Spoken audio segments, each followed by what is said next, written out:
all protocols observed. I asked myself this morning, how should I make this presentation?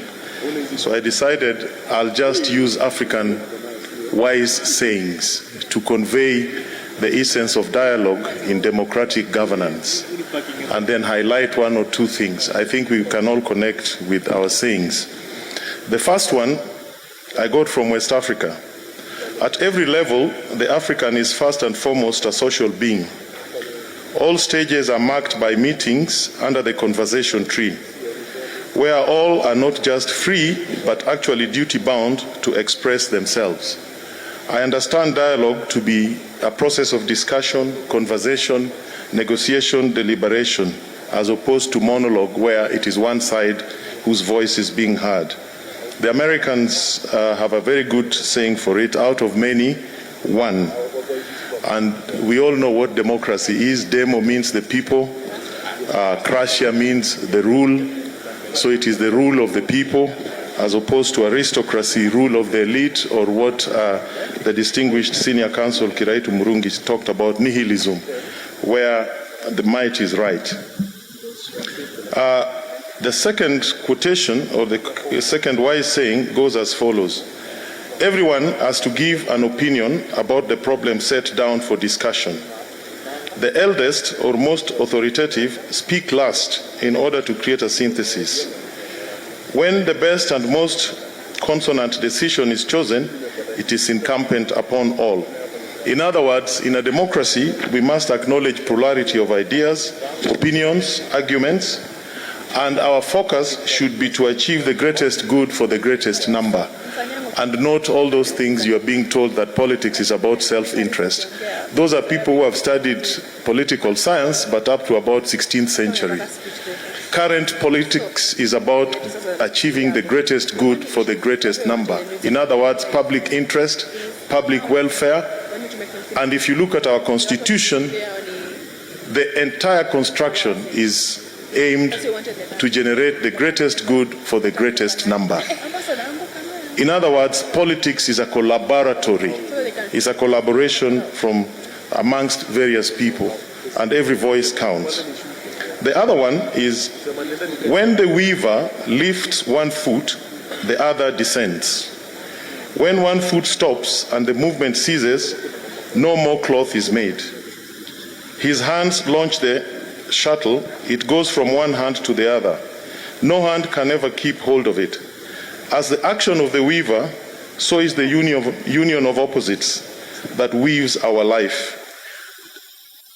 Dialogue is key to harmony and unity in society. We must continuously engage in dialogue and in discussions, in negotiations, in all forms of our lives, so that there's peace and harmony in a democracy.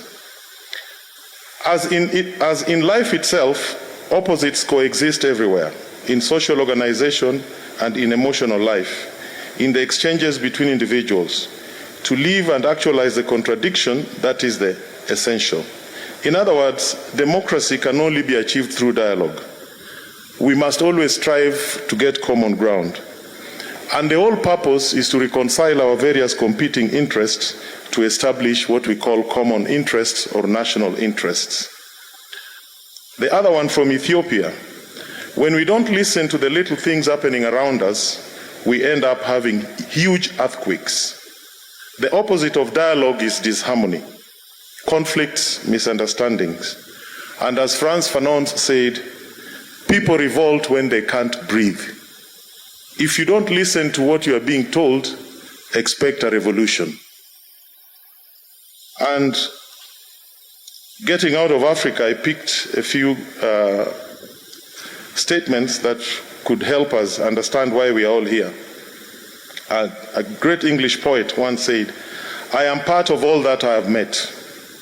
Some work of noble note may yet to be done." That is Lord Tennyson. What is it?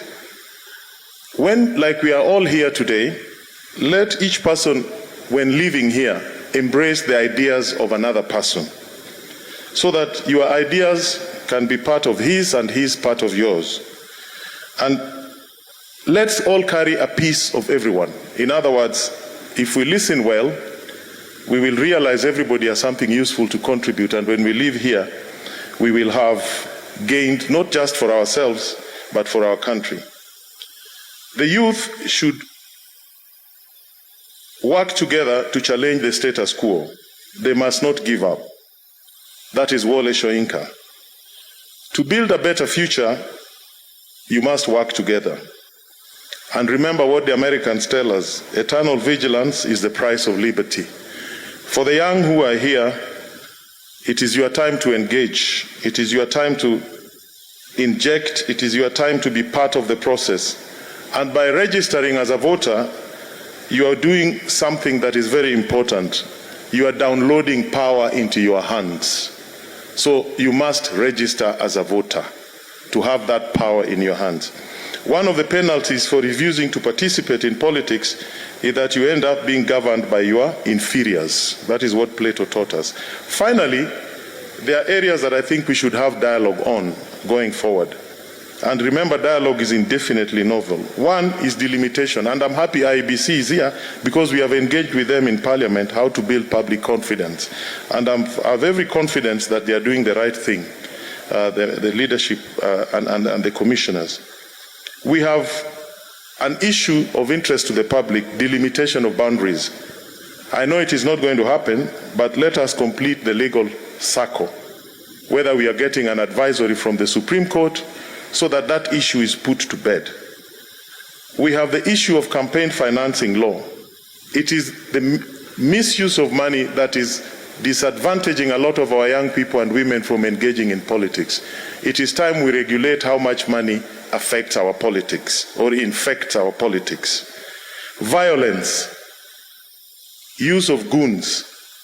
When the state becomes the agent of promoting political violence and goonery, then you know something is very wrong.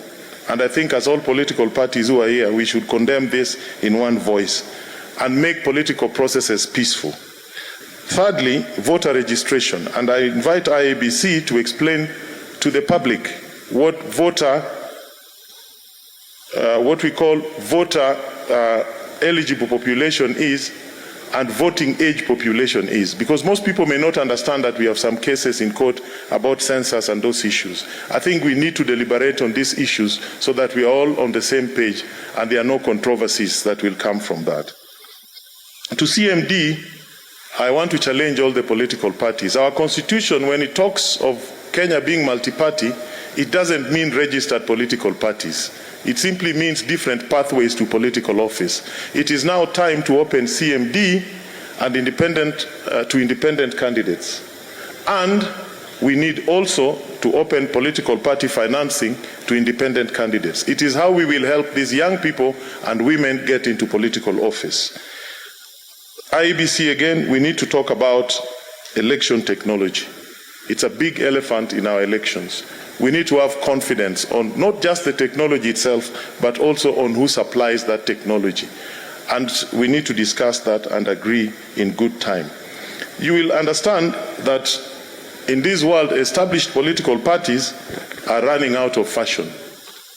Parties that have been in place for a long time, whether they are two-party systems. If you go to the UK, you can see the problems. Germany, France, everywhere. It is time to liberalize this space further and have mchanganyiko maalum of how people get to parliament. It is also the only way parliament across the road will work for this wananchi.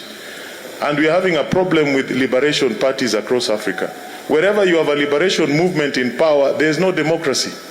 I don't want to mention them because I may soon cross the borders. But you know, you look around from South Africa all the way to up. It is a problem. And to the young, I just want to leave you with the words of Frantz Fanon.